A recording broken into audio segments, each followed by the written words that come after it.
I haven't had communication with Banks for a long period of time, right? He couldn't even tell you, like, at any point when you speak to him what a problem is. I put him like where I put Marquise. You and Banks are not hanging out at the strip club. 50 Cent takes some responsibility for Lloyd Banks and Tony Ayo. What responsibility? Like a parent? You're the leader. What responsibility am I taking for him? Like, explain to me. That you didn't encourage them to be independent sooner. That's not true. Lloyd Banks is finally breaking his silence, and he's not holding back. After years of being painted as the lazy one in G Unit, Banks is flipping the script and calling out 50 Cent directly for all the disrespect, the lies, and how he's been twisting their story for years. When G Unit first exploded onto the scene, it wasn't just 50 running the show.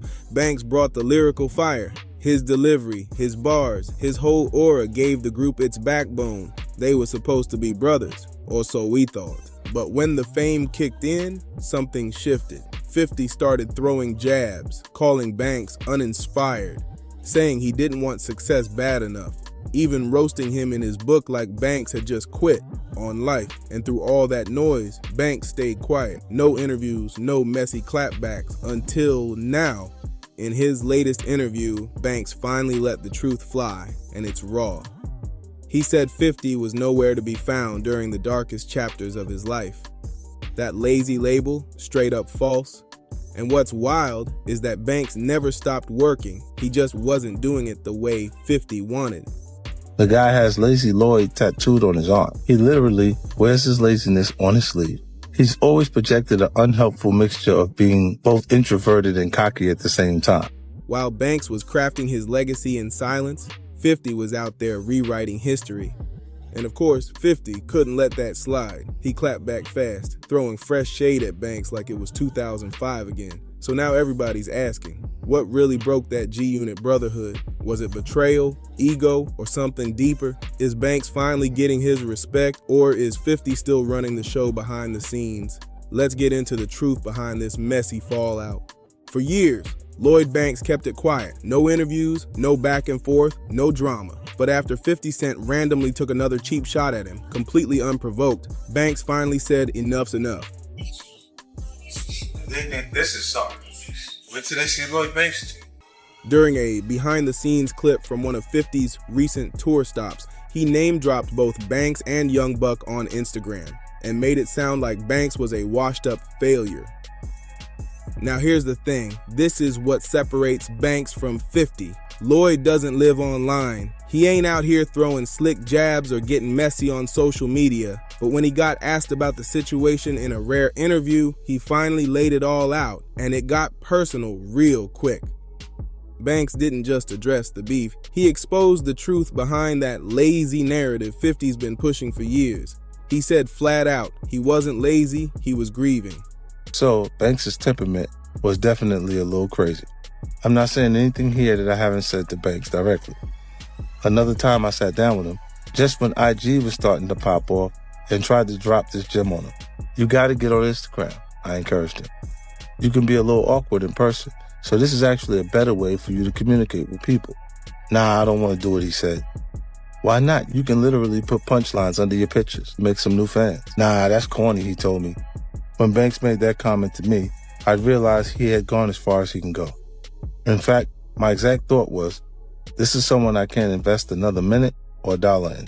Around the same time 50 was clowning him for not being motivated, Banks had just lost his father. He was dealing with real pain, and instead of support, what did he get? Public disrespect, over and over again. Interviews, books, memes. 50 turned it into a whole campaign, dragging Banks like he was just sitting around doing nothing, when in reality, dude was trying to survive the darkest period of his life.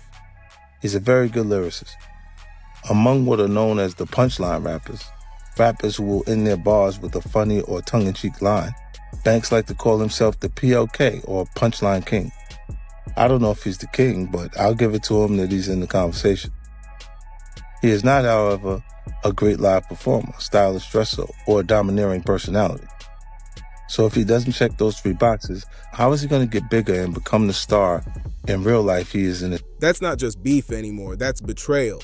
Even though 50's thrown him a few crumbs of respect, saying Lloyd Banks is a decent lyricist, he didn't stop there. He also said Banks lacked the charisma, the drive, and the it factor to be a real star.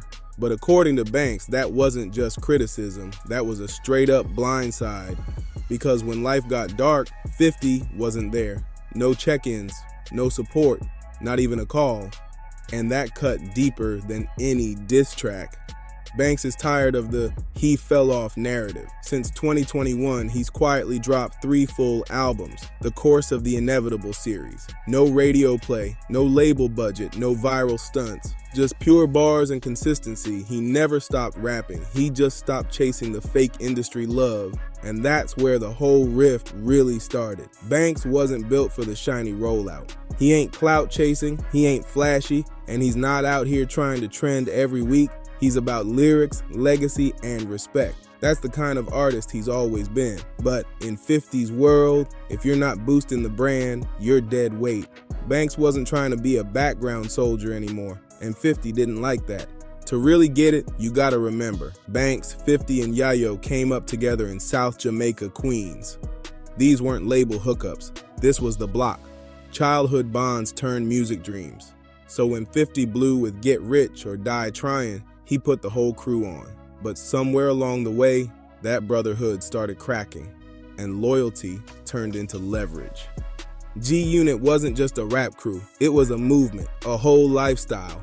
And when it came to raw bars, Lloyd Banks was the one fans locked in for. 50 had the hooks and the spotlight, no doubt.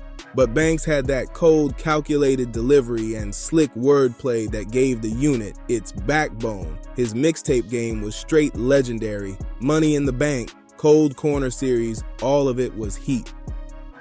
Then boom, 2004 hit and Banks dropped The Hunger for More. That album went platinum in under a month. On Fire, Karma, I'm So Fly, straight classics. At that point, it looked like G-Unit was untouchable. 50 was dominating the charts. Banks was proving he could stand solo. Yayo had his own moment, and then Young Buck and The Game stepped in and took the movement nationwide. They had music on lock, clothing lines, Reebok endorsements, even their own video games. And make no mistake, Banks wasn't just riding coattails. He helped build that empire. His gritty tone and slick punchlines gave the group that East Coast stamp. Even 50 admitted early on, Banks was one of the nicest with the pen. But once the fame got too loud, things started cracking. Buck got tossed, Game flipped the script, and G-Unit, that bulletproof bond started looking shaky. Slowly, Banks started fading to the background, not because he was weak, but because the vibe was different. He was never the type to chase the camera, but now he was practically invisible. I haven't had communication with Banks for a long period of time, right? He couldn't even tell you, like, at any point when you speak to him what the problem is. I put him, like, where I put Marquise. You and Banks are not hanging out at the strip club, No, he goes though. but you don't go. No, I don't see me there. We went to Atlantic City. We was in it was a showcase. They expect a show to happen Performance. tonight. Yeah, like, they said, yeah, we will see you at the show tonight. And I go, oh, they expecting a show. Like, I was like, yo, call all of them, tell them to come here. When I asked Banks, like, when you go to perform your shows, you don't do this song? Like, this is the hardest record on your. And he's like, why? Because you won? I looked at it and I was like trying to understand where he was coming from. He had been on my last record. He's like, I ain't been on your record, this and that. And I was like, so what? You don't have to be on none of my records. Like, me being on your records is the favor. I put you on a record with Eminem on my first album, fool. Don't nobody even know you. We were anticipating success, not as much success as we actually had. Mm-hmm. And it would have been sufficient if we had half the success. The separation between him and 50 didn't happen with a bang.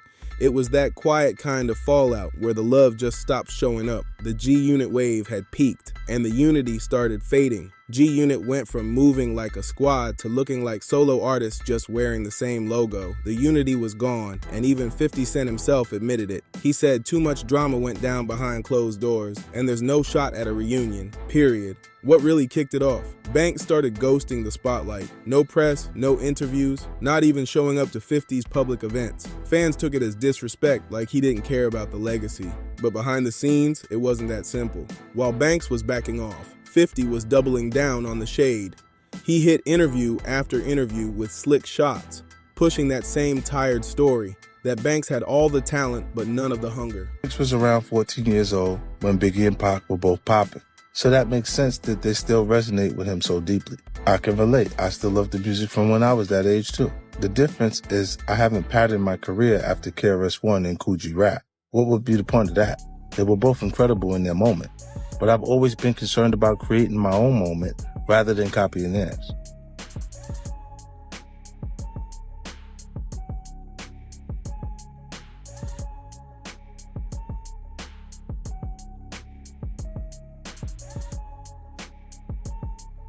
Years ago, I told Banks to film a video of his life and post it on YouTube.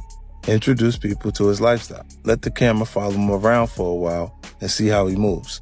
Maybe something he says or does will create a spark, go viral, and then he'll have some heat around him again. What I didn't want him to do was sit there writing punchline after punchline and then grow resentful when no one seemed to care about his mixtapes anymore. They say insanity is doing the same thing over and over again and expecting different results. Before adding Biggie and Pac didn't do that. They're dead, my man, I told him. They died before this stuff was even invented. And how do you know they wouldn't be posting on IG if they were alive? It was a line of thinking that really blew my mind. It suggested that if Tupac was alive, he'd still be wearing leather vests and red bandanas tied around his head, sending girls his beeper number. Or that Biggie would still be wearing Gucci sweaters and playing Mortal Kombat 2 every night. In Banks' case, a lot of his failure to grow as an artist is connected to his emotional composition. Banks grew up in the same neighborhood as me, but was never a part of it in the same way. I actually hustled with his father. Banks was more content staying on his porch and watching the world from there. There's nothing wrong with that, but it underscored a particular aspect of his personality. Banks wanted things to come to him, as opposed to going out and getting them for himself. That's not me trying to assassinate his character. The guy has Lazy Lloyd tattooed on his arm. He literally wears his laziness on his sleeve. He's always projected an unhelpful mixture of being both introverted and cocky at the same time. The kind of person most comfortable being a big fish in a small pond. If Banks was hanging out in the studio with a bunch of unknown MCs, he'd be very confident. He'd enjoy being the center of attention. But if I suddenly showed up, he'd feel like he got demoted. He'd be bitter. He didn't feel like the center of attention anymore. I get it. I can take up a lot of the air in the room. The problem is that he'd never fight to get some of that oxygen back, which is exactly what a star is supposed to do. I believe a true star must possess 4 fundamental abilities: create great material, be a high-energy live performer, have a unique appearance, and possess a strong personality. Tupac had all 4. So does Mary J. Blige. Chris Brown too. If I'm being honest in evaluating Banks, he possesses maybe one of those qualities.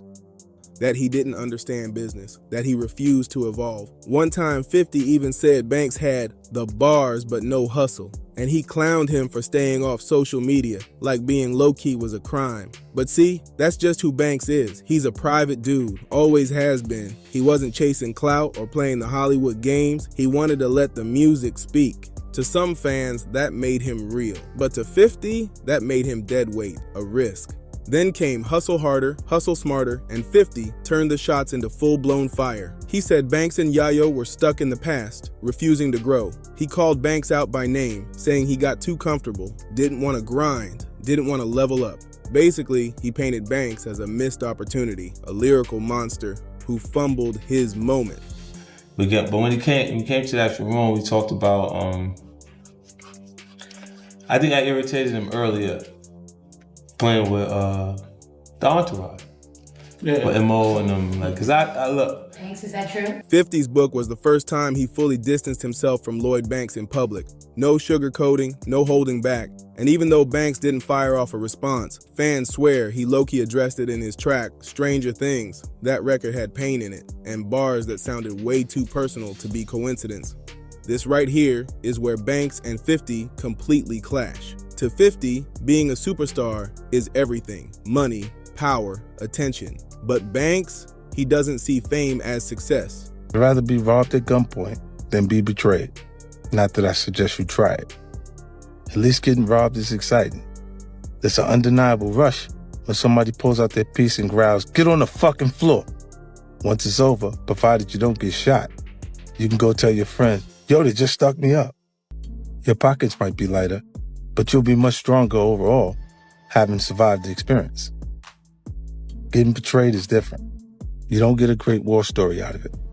I've never heard anyone get hyped telling their friends, "Yo, you won't believe this. but I just got backstabbed by my mans. There are no stripes earned for that shit. When you open yourself up to someone, either financially or emotionally, and they go left on you, it's a different kind of pain, even more dramatic than a stick-up kid physically taking something from you.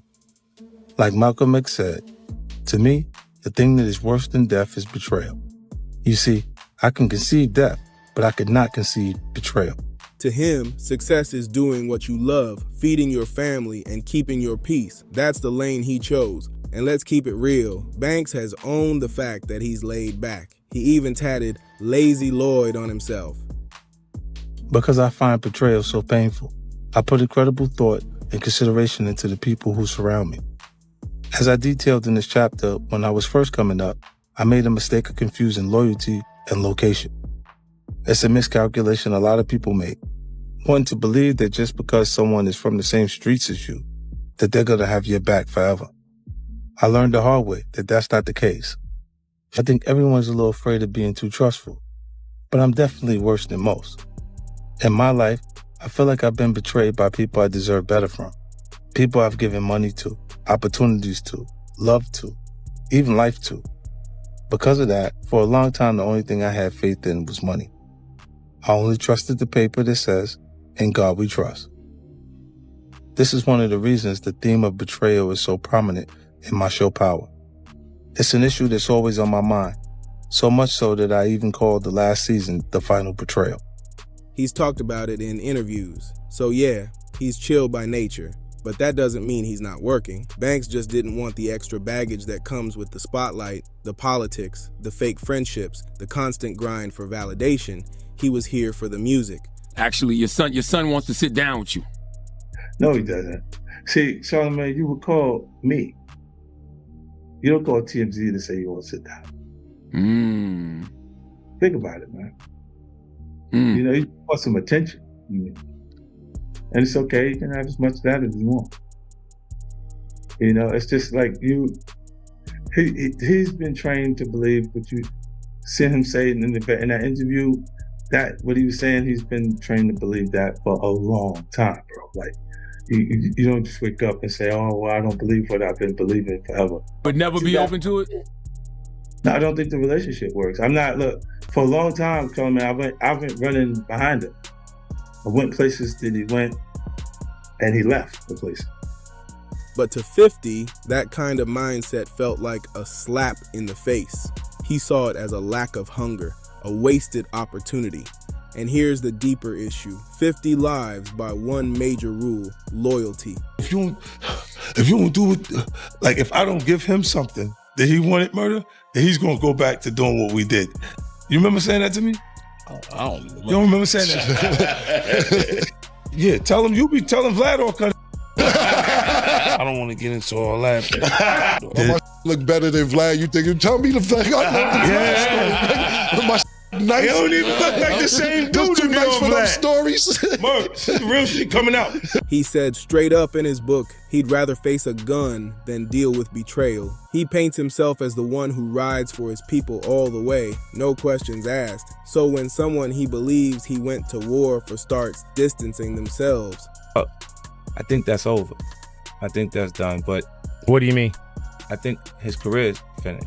You know what I'm saying? And it's because, like, his temperament, he won't actually get himself, like, right now he's in jail, but knowing who he is from the entire time that he's been around, I don't think he has what it takes to recover from, you know, like, it takes discipline at that point, because it's when people begin to want to give you resistance. Hip-hop culture is out with the old and with the new. In 50's world, that's the ultimate betrayal, worse than death. And that's the part that cuts the deepest, because from 50's point of view, Banks didn't just fade out. He walked away without saying a word. No sit down, no heads up, just silence. To someone like 50, that ain't just disrespect, it's disloyalty, especially after all the years he says he invested in Banks' career. But Banks sees it differently. To him, it wasn't about betrayal, it was self-preservation. He felt boxed in, like his every move was being controlled by someone who only saw him as a product, not a person. Behind the fame, Banks was battling grief, burnout, and trying to figure out if music was even worth it anymore. And while 50 was out making headlines, Banks was grinding quietly, healing, and regrouping. Still, 50 never stopped bringing him up. From interviews to podcasts to the book, he kept Banks' name in rotation, sometimes with praise, but always with that sting of disappointment. And for fans, it's been a roller coaster. One day 50's calling Banks a top-tier lyricist. The next he's writing him off as a lost cause. It's like 50 can't decide if he misses him or wants him forgotten. And even now, with Banks dropping consistent albums and showing he's still got that fire, 50 hasn't truly reached out. No reunion offers, no real reconnection, just passive-aggressive jabs. So the question still stands, was Banks wrong for walking away quietly, or was 50 wrong for turning their bond into a brand war? Whatever the answer is, the brotherhood, that chapter feels officially closed. See, with 50 Cent, it ain't just about Lloyd Banks. To him, betrayal is the one thing you don't come back from. Period. This is the same man who cut off his own son, Marquise, over loyalty issues. If he's willing to ice out his own blood, what chance did his crew ever really have? Look at Tony Yayo, day one G-Unit soldier, 50's longtime right hand. Even he caught smoke when whispers of disloyalty started flying. And it didn't matter if the rumors were facts or just noise. 50 made sure to air it out publicly. Then you got young Buck. Buck helped define that early G-Unit sound. But when 50 got even a hint of disrespect, he didn't just kick Buck out, he did it loud, messy, and in front of the whole world. And who could forget the game? He was G-Unit's golden ticket for a hot minute. But when the fallout came, it turned into one of the most explosive beefs in hip-hop history. And years later, when 50 saw that reunion photo, Banks and Game side by side again, that was it, final straw. 50 posted, then deleted a cryptic message. What do you see when you look at this picture? I see confusion. Maybe it's just me. I'm cancerish. Don't grow old with me. I never ask for trouble, but I don't run from it. I'm different. The question ain't how I feel. It's how does Loey Mac feel? Some things are better left alone. So now you tell us, was 50 protecting his empire or torching his own legacy? Make sure to subscribe, like, share, and drop your thoughts in the comments below. This saga ain't over till the fans speak.